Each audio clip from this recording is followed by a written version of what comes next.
There's a silence that follows the decision to quit. It's not loud, not dramatic, like in the movies. It's a quiet closing of a door, a gentle release of a tightly held breath. The world doesn't stop. The noise continues, but inside something significant has yielded. A dream once vibrant and pulsing with life now lies still. It's the feeling of letting go, not in relief, but in resignation, and it happens every single day in millions of unseen moments. People walk away. They walk away from businesses, from relationships, from personal transformations, from artistic creations. They walk away from the very things that once set their souls on fire.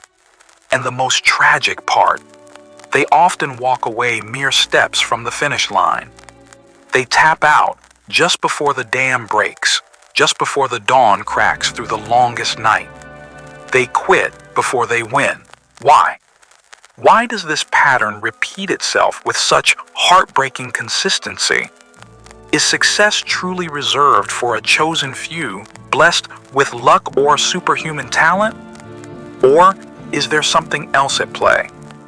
Something hidden in the folds of human nature, in the stories we tell ourselves, in the way we perceive the journey. The truth about success, the raw, unvarnished truth, is far less glamorous than the highlight reels suggest. And understanding why most people quit, that's the first step towards ensuring you don't become one of them. It's the key to unlocking the door they turned away from. We live in an age intoxicated by the myth of the overnight sensation. We see the dazzling peak, the triumphant arrival, but we are deliberately shielded from the treacherous climb. We celebrate the destination, forgetting the brutal, often lonely passage required to reach it. Thomas Edison, before illuminating the world, faced thousands of failed experiments. Imagine the weight of that. Not one, not 10, not 100, but thousands of times watching his hopes flicker and die like a faulty filament. How many times must doubt have whispered in his ear? How many nights must he have stared into the darkness, wondering if light was even possible? Most would have surrendered after the 10th failure, perhaps the 100th. They would have called it common sense practicality. They would have listened to the voices saying, "It can't be done. Give up, move on."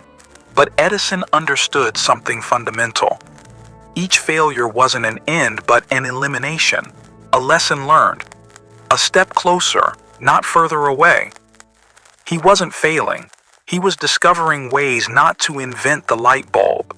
That perspective shift, that relentless refusal to label setbacks as final, is a hallmark of those who ultimately win. Think of Abraham Lincoln, a man whose life reads like a catalog of defeats, failed in business, suffered a nervous breakdown, defeated in numerous elections for various offices, senator, vice president. The path to the presidency, the path to preserving a nation was paved with crushing personal and political setbacks. Where did he find the fortitude to rise again and again? It wasn't from an absence of pain or disappointment. It was from a deep, unwavering conviction in his purpose, a resilience forged in the fires of repeated adversity.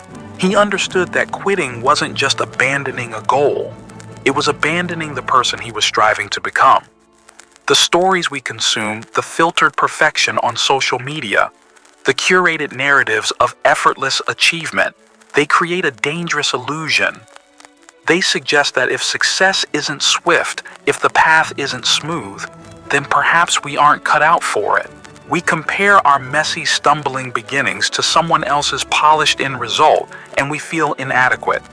We internalize the belief that struggle is a sign of weakness, that doubt is a disqualifier. This narrative is a lie. It's a poison that seeps into our resolve, weakening it from the inside out. The reality is that the journey to anything worthwhile is almost always longer, harder, and lonelier than anticipated. The overnight success is usually 10 years in the making. 10 years of unseen grind, of quiet persistence, of battling demons, internal and external. Quitting often happens because the map we were given, The map of instant gratification doesn't match the territory we find ourselves in. The territory is rugged, filled with unexpected detours and steep inclines. And when the map proves false, instead of drawing a new one based on reality, most people simply fold it up and go home. They mistake the arduous nature of the journey for a sign that they are on the wrong path altogether. They forget that friction is necessary for traction, that resistance builds strength. But the external illusion, the myth of effortless victory, is only part of the story. It sets the stage perhaps, but the decisive battle isn't fought against the world's perception or the difficulty of the task itself. The real war, the one that determines whether you push through or pack it in, is waged much closer to home. It happens in the 6 inches between your ears. It's the battle of belief, what you hold to be true about yourself, about your capabilities, about the very possibility of success. That is the ultimate arbiter of your fate. When doubt creeps in, when that insidious voice whispers that you're not good enough, not smart enough, not worthy enough, that's the moment the foundation begins to crack. It's not the storm outside, but the termites within the walls that cause the structure to collapse. Napoleon Hill, after studying the most successful individuals of his time, didn't point to genius or resources as the primary key. He pointed to a burning desire backed by unwavering faith. Belief isn't just a passive hope. It's an active, dynamic force. It's the fuel that keeps the engine running when the road gets rough and the destination seems impossibly far. When belief falters, quitting looks like the only logical option. It feels like self-preservation. Why endure more pain, more struggle, more disappointment, if deep down you suspect it's all for naught? This lack of conviction is the fertile ground where the seeds of quitting take root.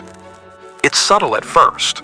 A missed deadline here, a skipped practice there, a conversation avoided. Small compromises fueled by a weakening resolve. Each tiny surrender makes the next one easier until the thought of giving up entirely no longer feels like failure, but like relief. Dale Carnegie himself championed the power of self-confidence, not as arrogance, but as a fundamental trust in one's ability to learn to adapt to persevere. He understood that conquering worry and fear begins with cultivating a robust inner belief system. Without that core conviction, the inevitable challenges of any significant undertaking will feel insurmountable. You'll see obstacles not as temporary hurdles, but as proof of your inadequacy. You'll interpret setbacks not as feedback, but as final judgments. Think about the Wright Brothers. They weren't just battling gravity, they were battling widespread skepticism, ridicule, and the failures of countless predecessors. What kept them going in their bicycle shop, tinkering, testing, crashing, and rebuilding? It was an unshakable belief that human flight was possible and that they could be the ones to achieve it. That belief wasn't blind optimism. It was built on study experimentation and a refusal to accept the status quo of impossibility. They faced technical difficulties, funding issues, and public doubt, yet their inner conviction held firm. If their belief had wavered, if they had succumbed to the chorus of doubters, the history of aviation, the history of the modern world would be vastly different. They didn't quit because their belief was stronger than their fear, stronger than their failures, stronger than the gravitational pull of doubt. This internal landscape of belief is where most journeys prematurely end. It's not usually a single catastrophic event that causes someone to quit. It's the slow erosion of faith, the gradual accumulation of doubt, the persistent whispers of the inner critic that finally wear down the will to continue.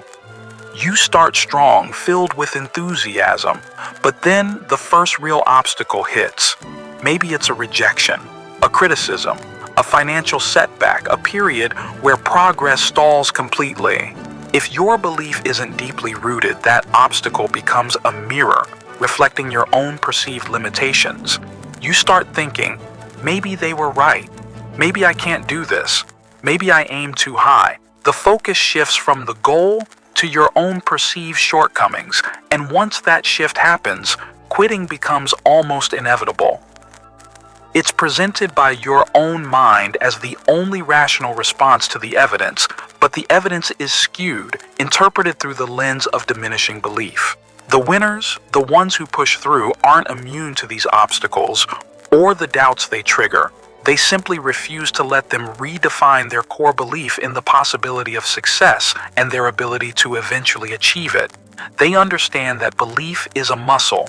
It must be exercised, nurtured, and protected, especially when under strain. They feed their faith and starve their doubts. Hand in hand with wavering belief comes the fog of uncertainty. People quit because they lose sight of why they started. The initial vision, once crystal clear and compelling, becomes hazy, obscured by the daily grind and the inevitable setbacks. Without a clear, motivating purpose, the what, the hard work, the sacrifice, the persistence, loses its meaning. Why push through the discomfort if you're no longer sure where you're going or why it matters? Clarity is the compass. Purpose is the fuel. When you lose, either you start drifting, and drifting inevitably leads to stopping. Think about building a house. If you have detailed blueprints, a clear vision of the finished structure, and a strong reason for wanting that specific house shelter, family investment, you're more likely to endure the frustrations of construction delays, budget overruns, and unexpected problems. But if the blueprints are vague, if your desire for the house is lukewarm, every obstacle will feel like a reason to abandon the project. Many embark on ambitious journeys without truly defining their destination or understanding their deeper motivations.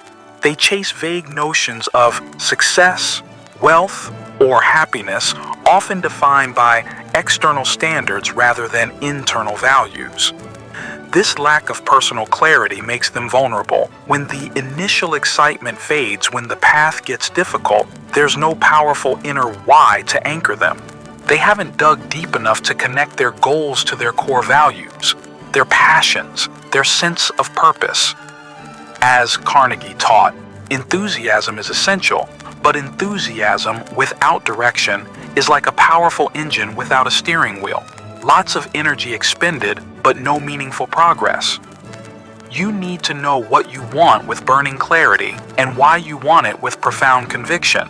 That why becomes your North Star, guiding you through the darkest nights of doubt and struggle. It's the reason you get up after being knocked down.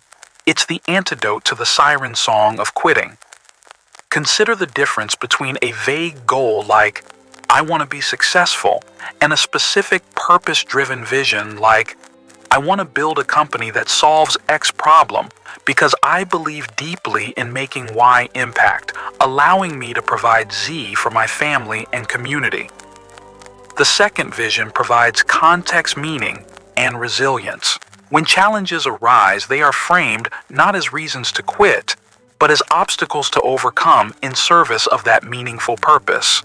The clearer the vision, the stronger the purpose, the less likely you are to be derailed by temporary difficulties. People quit when the pain of continuing seems greater than the perceived reward. But if the reward is deeply understood, deeply desired, connected to your core identity and purpose, the equation shifts. The pain of not continuing, the pain of abandoning that meaningful vision, becomes far greater than the pain of pushing through the struggle. Clarity dissolves the fog. Purpose anchors the soul. Without them, the path ahead seems not just difficult but pointless, making quitting feel like the only sensible escape. Define your victory. Know why it matters. Let that clarity illuminate your path and fuel your resolve when the shadows lengthen. Then there's the insidious trap of comparison, amplified 1,000-fold in our hyper-connected world. We scroll through curated feeds, showcasing polished successes, effortless lifestyles, and triumphant moments. We see the finish lines, rarely the starting blocks, or the grueling race in between. And consciously or subconsciously, we measure our own messy, imperfect journey against these filtered snapshots. This constant comparison is poison to the soul. It breeds envy, inadequacy, and impatience. You see someone else achieving what you desire, seemingly overnight, and you think, why not me? What am I doing wrong? Maybe I just don't have what it takes. Your own progress, however steady, suddenly feels insignificant. Your timeline feels impossibly slow. The joy of your own unique journey evaporates, replaced by the bitter taste of falling short against an artificial benchmark. Quitting often stems from this feeling of being hopelessly behind, of running a race. You can never win because others seem inherently faster, luckier, or better equipped. You forget that their highlight reel doesn't show their struggles, their doubts, their own moments of wanting to give up. You're comparing your behind-the-scenes footage to their final edited cut. It's an unwinnable game designed to erode your self-worth and extinguish your motivation. Dale Carnegie spoke extensively about winning friends and influencing people, emphasizing understanding others' perspectives. But perhaps the most crucial application of that principle today is learning to manage our own perspective in relation to others. It's about focusing on your own lane, running your own race, celebrating your own incremental progress. It's about understanding that someone else's success does not diminish your potential. True influence begins with influencing yourself, guarding your mind against the destructive patterns of comparison, cultivating self-acceptance, and anchoring your sense of worth internally, not externally. When your validation comes solely from external sources, likes, comments, applause, the perceived approval of others, you hand over the keys to your own resilience. Your motivation becomes fragile, dependent on factors outside your control. A criticism can shatter you. A lack of recognition can derail you. Someone else's faster progress can convince you to abandon your own path. The pressure to keep up, to project an image of success, even when you're struggling, is exhausting. It diverts precious energy from the actual work required to achieve your goals into managing perceptions. Eventually, the weight of this external expectation, coupled with the sting of comparison, becomes too heavy to bear. Quitting feels like shedding an unbearable burden and escape from a race you never truly signed up for. The race for external validation. To inoculate yourself against this, you must consciously disconnect your self-worth from outcomes and opinions. Anchor yourself in the effort, in the process, in the learning, in the courage it takes to simply stay in the arena. Measure yourself against your potential, your progress, your purpose. Shift your focus from how you stack up against others to how you align with your own values and vision. This internal validation is the bedrock of resilience, the shield that protects your resolve from the corrosive effects of comparison and the fickle nature of external approval. Run your race, define your finish line. Let the applause be a bonus, not the reason you run. Beyond the mindset, the belief, the clarity, and the perils of comparison lies a starkly practical reason why most quit the discipline deficit. It's the gap between knowing what to do and consistently doing it. Ideas are abundant, motivation can surge in bursts, but success is forged in the crucible of daily, often unglamorous, disciplined action. It's easy to be excited at the starting line. It's much harder to keep putting one foot in front of the other when the path is steep, the weather is foul, and the finish line is nowhere in sight. Discipline isn't about punishment or rigid self-denial. It's about commitment. It's about honoring the promises you make to your future self. It's the conscious choice to do what needs to be done even when you don't feel like it. Especially when you don't feel like it. Most people overestimate the power of motivation and underestimate the necessity of discipline. Motivation is fleeting. It comes and goes like the tide. Discipline is the lighthouse standing firm, guiding your actions regardless of the emotional weather. Relying solely on motivation is like trying to sail across an ocean only when the wind is perfect. You'll never get far. Discipline is learning to row when the wind dies down. It's showing up when you're tired, pushing through when you're bored, making the call. You dread writing the words that won't flow, practicing the skill that feels awkward.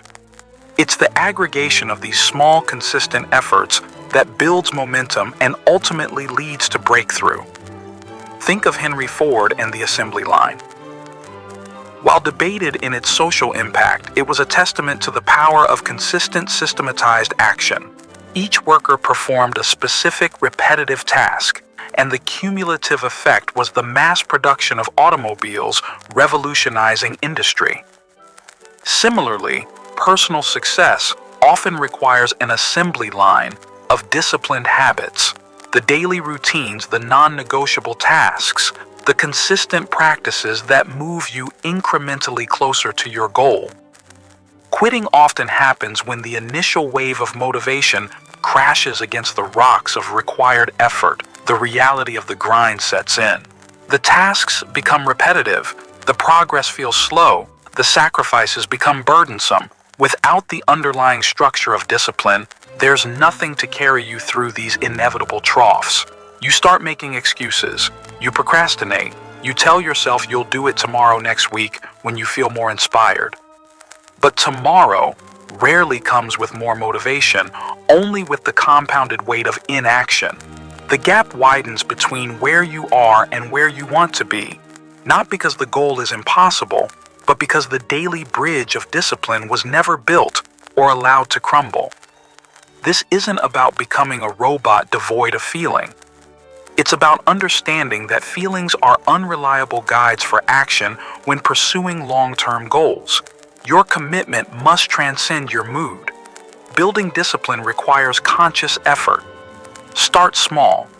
Identify the core actions essential to your progress and commit to doing them consistently, even for short periods. Track your progress. Create accountability structures. Design your environment to make disciplined action easier and procrastination harder. Celebrate consistency, not just breakthroughs.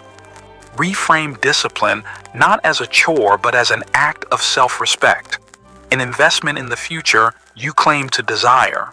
Each act of discipline, no matter how small, strengthens your resolve and weakens the impulse to quit. It builds self-trust. You learn that you can rely on yourself to follow through even when it's hard. This self-trust is a powerful antidote to the despair that fuels quitting. When you know you have the discipline to weather the storms of drudgery and difficulty, the temptation to abandon ship diminishes significantly. You understand that progress isn't always exciting, but consistent action fueled by discipline will eventually carve canyons through mountains of resistance. Then comes the giant lurking in the shadows, the paralyzing force that stops countless journeys before they even truly begin, the fear of failure, and its close cousin, the fear of rejection or criticism. We are wired to avoid pain and failure. In our achievement, obsessed culture often feels like the ultimate pain, a public declaration of inadequacy.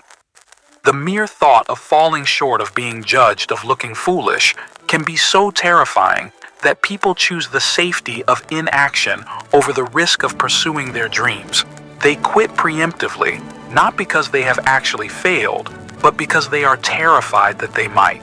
This fear manifests in myriad ways.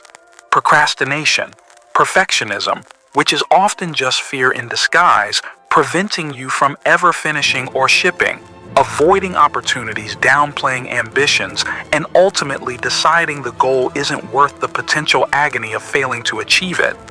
Walt Disney faced bankruptcy, had his ideas stolen, and was told repeatedly that his concept for a theme park was foolish and destined for ruin. Imagine the fear he must have felt pouring his life savings, mortgaging his future into a dream. Everyone else seemed determined to mock. What if they were right? What if it all collapsed? The fear was undoubtedly real palpable, but his vision, his belief, and crucially, his willingness to risk failure were stronger. He understood, perhaps implicitly, that failure wasn't the opposite of success, but an integral part of the process. Each setback, each criticism was data, a lesson, a refinement opportunity. He didn't let the fear of failure dictate his actions. Those who quit prematurely often grant fear. Veto power over their aspirations. They allow the imagined pain of a potential future failure to outweigh the certain pain of present regret and unfulfilled potential. Carnegie encouraged taking bold action, understanding that inaction, fueled by fear, breeds more fear. Action, even imperfect action, builds confidence and diminishes fear's grip. The most effective way to conquer the fear of failure is to redefine your relationship with it. Stop seeing it as an indictment of your worth and start seeing it as an essential component of growth and learning. No significant achievement has ever been realized without encountering obstacles, making mistakes, and experiencing setbacks. Failure is simply feedback. It tells you what isn't working, allowing you to adjust your approach. It builds resilience, teaching you how to get back up after being knocked down. It fosters humility and creativity, forcing you to find new solutions. Embrace the possibility of failure as a tuition fee for success. Give yourself permission to be imperfect, to experiment, to learn through trial and error. The fear of rejection or criticism is equally potent. Putting your work, your ideas, your very self out into the world opens you up to judgment, and the fear of negative judgment, being laughed at, dismissed, or harshly criticized, can be crippling. It keeps brilliant ideas locked in notebooks, potential masterpieces hidden in drawers, life-changing businesses confined to the realm of imagination. People quit projects, hold back their contributions, or dilute their unique voice to avoid the potential sting of disapproval. They choose invisibility over the risk of vulnerability, but playing small to avoid criticism guarantees a small life. To achieve anything meaningful, you must be willing to be seen, to be heard, and inevitably to be criticized. Not everyone will understand your vision. Not everyone will applaud your efforts.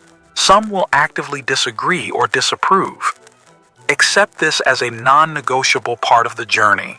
Develop a strong internal compass, anchored in your own values and purpose, so that external opinions, while potentially informative, do not shatter your resolve. Learn to distinguish constructive feedback from baseless negativity. Surround yourself with supportive voices, but ultimately find the courage to stand by your work and your convictions, even amidst dissent.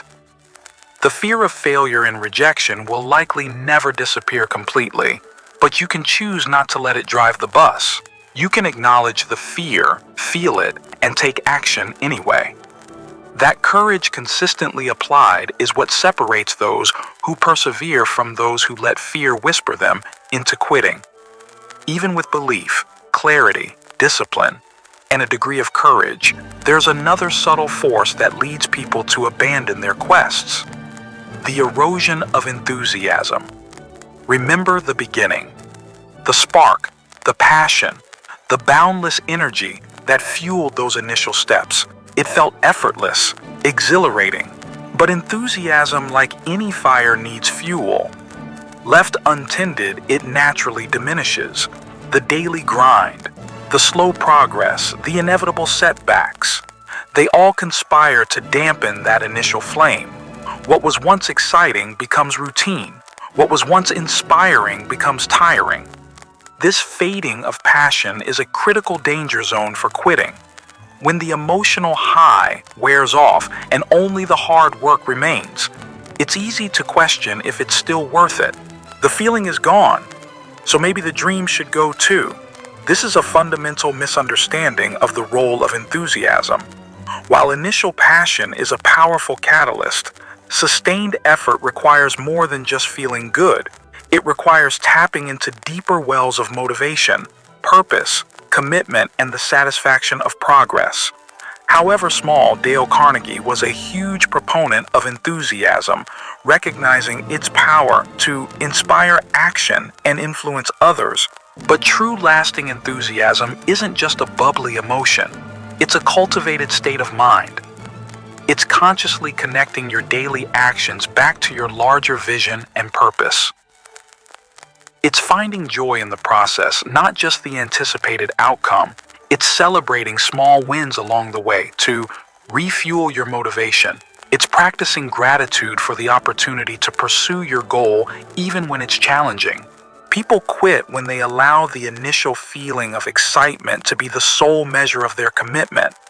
They mistake the absence of constant exhilaration for a sign that they've lost their way or chosen the wrong path. They forget that even the most passionate pursuits involve periods of monotony, frustration, and doubt. The key is not to expect constant euphoria, but to learn how to generate and sustain enthusiasm even when things get tough. How? By constantly reminding yourself of your why. Break down large goals into smaller, manageable steps, and acknowledge each step completed. Focus on the journey of learning and growth, not just the destination. Surround yourself with positive influences that remind you of your potential and the value of your pursuit. Engage in activities that recharge your energy and reignite your passion. Whether related to your goal or completely separate, practice gratitude, actively appreciating the progress made, the lessons learned, the strengths discovered, the very chance to strive. Think of a long-distance runner. They don't feel ecstatic every mile of the marathon. There are stretches of pain, exhaustion, and mental battles urging them to stop. What keeps them going isn't a constant state of runner's high. It's their training, their discipline, their pacing strategy, their focus on the next checkpoint, their connection to their goal, and their practiced ability to push through discomfort. They know the initial burst of energy won't last, so they cultivate other sources of fuel. Similarly, sustaining enthusiasm for a long-term goal requires conscious cultivation. It requires understanding that passion can ebb and flow and having strategies in place to reignite it or persevere without it. Don't quit just because the initial fireworks have faded. Learn to tend the embers to find warmth in the steady glow of commitment, purpose, and incremental progress. That sustained warmth, that cultivated enthusiasm, is far more powerful than the initial flash, capable of carrying you through the longest, coldest nights of the journey. There's also a quieter, more intuitive reason why some journeys end prematurely. Ignoring the whispers. Deep down, there's often an inner knowing, a gut feeling, an intuition that encourages persistence, that hints at a breakthrough just around the corner, even when external evidence looks bleak. It's that small, persistent voice that says, "Keep going. Try one more time. Don't give up yet." But in a world filled with external noise, expert opinions, societal expectations, well-meaning or not so well-meaning advice from others, and the loud shouting of our own fears and doubts, this subtle inner guidance is easily drowned out. We learn to distrust it, to favor logic, reason, and external validation over the quiet wisdom within. Quitting can sometimes be the result of overriding that inner nudge to persevere. You've hit a wall. Logic dictates retreat. Everyone around you advises caution. Your fear is screaming danger. But somewhere inside a flicker remains, suggesting there's another way, a reason to hold on. Choosing to ignore that flicker, to silence that inner voice in favor of the louder chorus of doubt, is often the final step towards giving up. You convince yourself it's the rational, sensible thing to do, but years later, a nagging feeling might remain. What if I had listened? What if I had tried just one more time? This isn't about blindly following every impulse or ignoring genuine red flags. It's about cultivating self-awareness, learning to discern the voice of intuition from the voice of fear or wishful thinking. It's about giving that inner guidance system the respect it deserves, considering its input alongside logic and external data. Think of inventors, artists, explorers throughout history who pursued visions that defied conventional wisdom. They must have possessed a powerful connection to their intuition, an inner conviction that sustained them when logic and popular opinion urged them to stop. They listened to a different frequency, one that spoke of possibility, where others saw only barriers. Learning to tune into your own intuition requires quietening the external and internal noise. It requires mindfulness, reflection, and trust in your own deeper wisdom. When faced with the decision to quit or continue, especially when things look grim, take a moment to listen. Beyond the fear, beyond the frustration, beyond the logical arguments for surrender, what does that quiet inner voice say? Sometimes the most courageous act is not to follow the crowd or even your own rational mind, but to honor that subtle, persistent whisper urging you forward. Ignoring it might feel safer in the short term, but the long-term cost can be the regret of abandoning a path your deepest self knew you were meant to continue. Cultivating that inner listening is another layer of resilience, another reason to stay the course when others turn back. This brings us to the crucial qualities of adaptability and resilience. The path to success is never a straight line. It's filled with unexpected twists, turns, roadblocks, and detours. The landscape changes the rules, shift challenges, emerge from unforeseen directions. Those who rigidly adhere to a single inflexible plan, those who shatter at the first sign of adversity are almost guaranteed to quit. Winning requires the ability to bend without breaking, to adapt to changing circumstances, to learn from setbacks, and to bounce back with renewed determination. Resilience isn't about avoiding difficulty. It's about navigating it effectively. Adaptability isn't about abandoning your goal. It's about finding new routes to reach it when the original path becomes blocked. Consider the story of Colonel Sanders. He didn't achieve widespread success with KFC until he was in his 60s, after a lifetime of varied careers and setbacks, including his original restaurant being bypassed by a new highway. Facing ruin, he didn't quit. He adapted. He took his unique chicken recipe on the road, driving across the country, cooking for restaurant owners, and slowly building a franchise network through sheer persistence and a willingness to change his approach. His success wasn't born from an easy path, but from his incredible resilience and adaptability. In the face of repeated failures and changing fortunes, he refused to let circumstances define his endpoint. Quitting often happens because people view setbacks as failures rather than feedback, and obstacles as dead ends rather than detours. They lack the mental flexibility to pivot, to adjust their strategy, to learn from what isn't working, and try something new. They become attached to a specific method rather than the ultimate vision. When that method fails, they assume the vision is unattainable. Resilience, on the other hand, is the psychological muscle that allows you to absorb shocks, process adversity, and emerge stronger. It involves maintaining perspective, regulating emotions, leaning on support systems, and focusing on what you can control. It's understanding that setbacks are temporary, not permanent, and that you possess the inner resources to overcome them. Developing adaptability requires cultivating an open mind, embracing a learning mindset, and being willing to experiment. It means letting go of ego and being willing to admit when an approach isn't working. It means actively seeking feedback and being prepared to change course based on new information or circumstances. Building resilience involves practicing self-compassion, managing stress effectively, nurturing strong social connections, and focusing on solutions rather than dwelling on problems. It's about framing challenges as opportunities for growth. When you cultivate these twin strengths, adaptability and resilience, your relationship with difficulty changes. Obstacles no longer automatically trigger the urge to quit.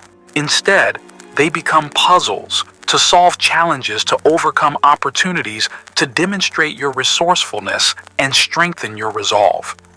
You understand that the storm might rage, but you have the capacity to navigate through it, adjusting your sails as needed, keeping your eyes fixed on the horizon. You become less fragile, more formidable, significantly less likely to abandon the voyage before reaching your desired shore. Furthermore, we must understand the compound effect of quitting itself. Giving up isn't just a single isolated event. It often sets a precedent. Each time you quit something significant, it becomes slightly easier to quit the next time you inadvertently train your brain to seek relief through surrender when faced with difficulty. Quitting becomes a familiar pattern, a default response etched into your neural pathways. You start to build an identity as someone who doesn't finish things, someone who starts strong but fades when the going gets tough. This self-perception then fuels future decisions to quit, creating a self-perpetuating cycle of abandoned goals and unrealized potential. Just as small, consistent actions toward a goal compound over time to produce remarkable results, so too do small, consistent acts of quitting compound to create a life defined by retreat and regret. Conversely, each time you push through difficulty, each time you honor your commitment, despite the urge to stop, you strengthen the muscle of persistence. You build evidence for a different identity, that of someone who perseveres, someone who finishes what they start, someone who can be counted on, especially by themselves. This positive compounding effect builds momentum, confidence, and resilience. Sticking with one challenging pursuit makes it psychologically easier to stick with the next one. You learn strategies for overcoming obstacles, you develop mental toughness, and you experience the profound satisfaction of seeing things through, which fuels your desire to do it again. Understanding this compounding nature is critical. Quitting isn't just about losing the potential reward of that specific goal. It's about shaping your character and influencing your future choices. It's about reinforcing a pattern of either persistence or surrender. When the temptation to quit arises, recognize that the decision carries weight beyond the immediate situation. Ask yourself, what pattern am I reinforcing right now? Am I strengthening the habit of perseverance or the habit of retreat? This perspective can provide powerful leverage to push through temporary discomfort, knowing that you are not just working towards an external goal, but also forging a stronger, more resilient version of yourself. Choosing persistence even when it's incredibly hard is an investment that pays dividends far beyond the specific objective, building a foundation of self-belief and tenacity that will serve you in all future endeavors. Don't underestimate the subtle cumulative power of your choices when faced with the urge to quit. Choose to compound persistence, not surrender. And this leads us to the most poignant truth, the core message whispered by countless stories of success, the wisdom captured in Napoleon Hill's timeless anecdote of R.U. Darby, who stopped digging just 3 feet from gold success. Break through the achievement of the goal. It so often lies just beyond the point where the pain is greatest, the doubt is strongest, the darkness seems deepest. It arrives just after the moment when most people throw in the towel. The final stretch of any worthwhile endeavor is often the most challenging. Your energy reserves are low. Your initial enthusiasm has long since faded. Obstacles may seem larger than ever, and the temptation to give up feels overwhelming. This is the testing ground. This is the point of maximum resistance, the place where the majority turn back, convinced they've given their all and it simply wasn't enough. But those who win, those who achieve the extraordinary, understand this critical juncture. They know that this overwhelming urge to quit is often not a sign that failure is inevitable, but a sign that victory is closer than ever. It's the final challenge, the last gatekeeper demanding proof of commitment. Think of it like trying to break through a stone wall. You hammer away seemingly, making no progress. Each blow takes effort, jars. Your hands tests your resolve. You're tired, sore, discouraged. It feels futile. You're tempted to walk away, but the cumulative effect of those blows is weakening the stone's integrity, creating microfractures unseen on the surface. The very next strike, the one you almost didn't take because quitting felt easier, could be the one that shatters the wall. Quitting means stopping just before that potential breakthrough. It means enduring all the effort, all the pain, all the struggle, only to walk away moments before reaping the reward. This 3 feet from gold phenomenon isn't just metaphorical. It reflects the nature of progress. Often the most significant advancements happen after long periods of seemingly slow or stagnant effort. The pieces suddenly click into place. The accumulated work reaches a critical mass. The solution appears. But reaching that point requires staying in the game during the frustrating, difficult phases that precede it. It requires faith when evidence is scarce. It requires pushing through the darkest hour, believing that dawn is coming. When you feel most like quitting, that is precisely the time to dig deeper, to find that extra ounce of resolve to remember your why, and to take just one more step. Ask yourself, what if I'm only 3 feet from gold? Am I willing to walk away now after coming this far?